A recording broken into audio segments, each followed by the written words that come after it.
teman-teman pengajar, apa kabar?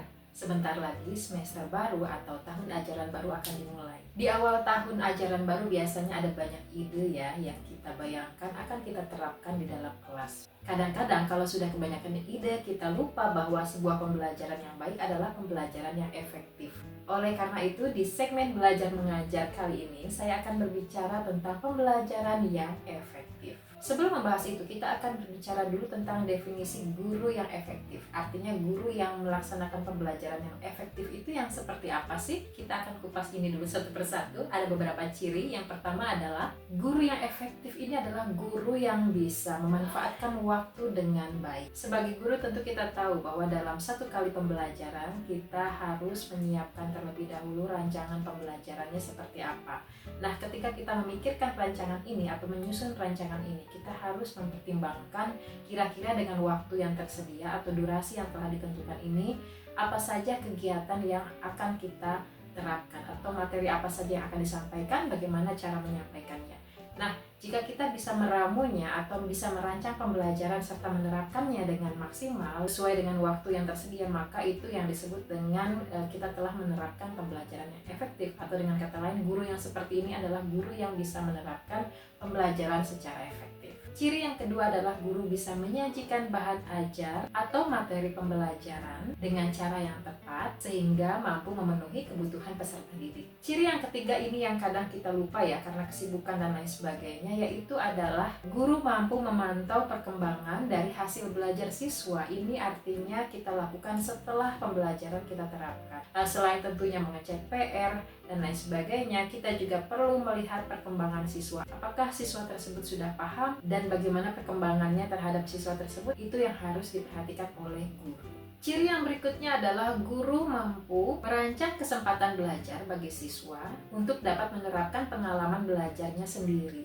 Artinya selain belajar di dalam kelas, juga guru ini memberikan kesempatan bagi para siswa atau setiap siswa untuk bertumbuh secara pribadi dari pengalaman belajar yang sudah dia lalui atau sudah dia ikuti. Ciri kelima ini masih tentang guru adalah guru bersedia mengulang kembali penjelasannya apabila ada siswa yang masih belum paham. Ini memang kadang-kadang dilematis ya, karena kita juga memiliki keterbatasan waktu, baik itu di dalam kelas maupun di luar kelas. Tetapi memang alangkah lebih baiknya bahwa kita memberikan perhatian terhadap siswa yang memang belum paham ya, karena memang agar tercapai tujuan pembelajarannya, agar siswa mengerti, maka kita perlu meluangkan waktu. Ciri yang terakhir adalah guru mampu menentukan harapan pencapaian belajar yang tinggi tetapi sekaligus realistis. Jadi jangan sampai target yang ingin dicapai itu terlalu tinggi sehingga sulit untuk dipenuhi, tetapi juga jangan terlalu rendah agar kualitas dari hasil belajar tersebut tetap baik gitu ya. Itu dia tadi ciri-ciri guru yang efektif atau guru yang menerapkan pembelajaran yang efektif. Nah, nanti teman-teman bisa baca lagi ya, saya rangkum di sini. Lalu secara umum bagaimana cara menerapkan pembelajaran yang efektif? Ini tidak hanya dari aspek gurunya saja, tetapi secara keseluruhan bagaimana sih pembelajaran yang efektif itu? Hal-hal yang harus dilakukan untuk dapat melaksanakan pembelajaran yang efektif diantaranya adalah pertama, sebagai pengajar, kita harus menentukan metode pembelajaran yang tepat dan rancang kegiatan yang menarik bagi siswa. Dengan demikian, siswa akan lebih antusias dan termotivasi untuk belajar. Oleh karena itu, penting sekali kita menentukan metode apa sih yang paling tepat digunakan di kelas sesuai dengan karakteristik kelas tersebut, sehingga nanti dapat meningkatkan motivasi belajar siswa.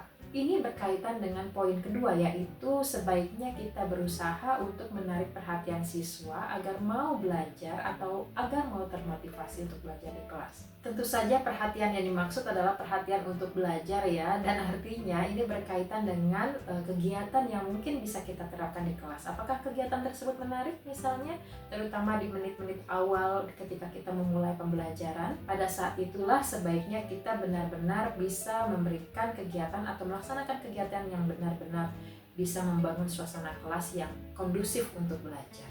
Selanjutnya, pengajar mengulas kembali kegiatan belajar yang sudah disampaikan pada pertemuan sebelumnya. Setidaknya secara singkat agar ada koneksi atau ketersambungan antara apa yang akan dipelajari hari ini dengan apa yang dipelajari pada pertemuan sebelumnya. Juga agar memastikan kembali bahwa di pertemuan sebelumnya siswa sudah paham sehingga siap untuk menerima materi baru pada hari ini. Hal yang juga sangat penting adalah memberitahu siswa di awal kegiatan pembelajaran tentang tujuan pembelajaran pada hari ini. Fungsinya adalah agar siswa menjadi tahu apa yang akan mereka pelajari sehingga mereka siap untuk melaksanakan kegiatan pembelajaran, siap menerima materi, dan yang paling penting juga adalah siap untuk berusaha mencapai tujuan pembelajaran yang dimaksud. Yang juga penting atau harus kita perhatikan adalah agar selalu memberikan kegiatan pembelajaran yang bervariatif alias tidak monoton. Tetapi tentu saja variasi kegiatan tersebut juga jangan terlalu berlebihan. Justru kalau terlalu bervariasi nanti siswa malah tidak konsentrasi atau belum selesai satu hal sudah berpindah ke kegiatan berikutnya atau variasi berikutnya, maka akan mengurangi efektivitas kegiatan pembelajaran tersebut.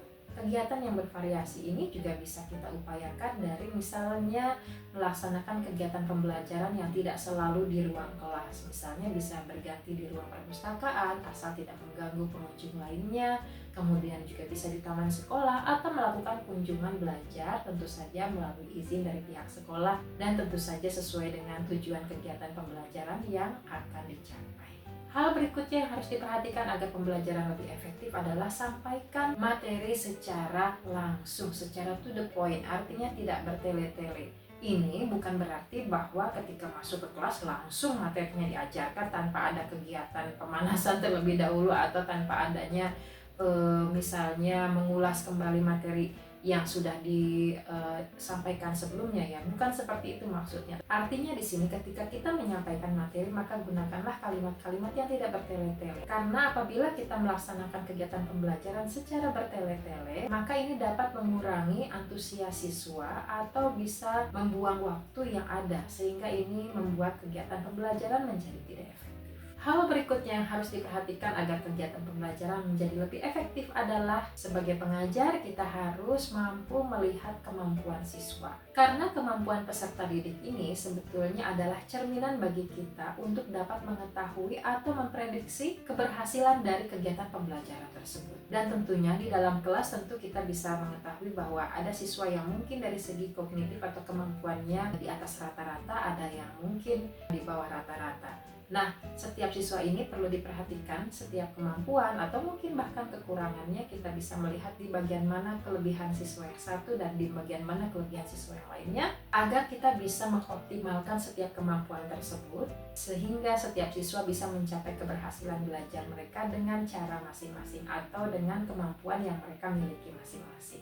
Nah teman-teman, itu tadi hal-hal yang perlu diperhatikan agar kegiatan pembelajaran yang kita terapkan di kelas menjadi lebih efektif sehingga tujuan pembelajaran bisa tercapai dengan baik. Apabila teman-teman ingin menambahkan, silakan tulis di kolom komentar. Dan sekian video kali ini, semoga bermanfaat dan sampai jumpa di video berikutnya.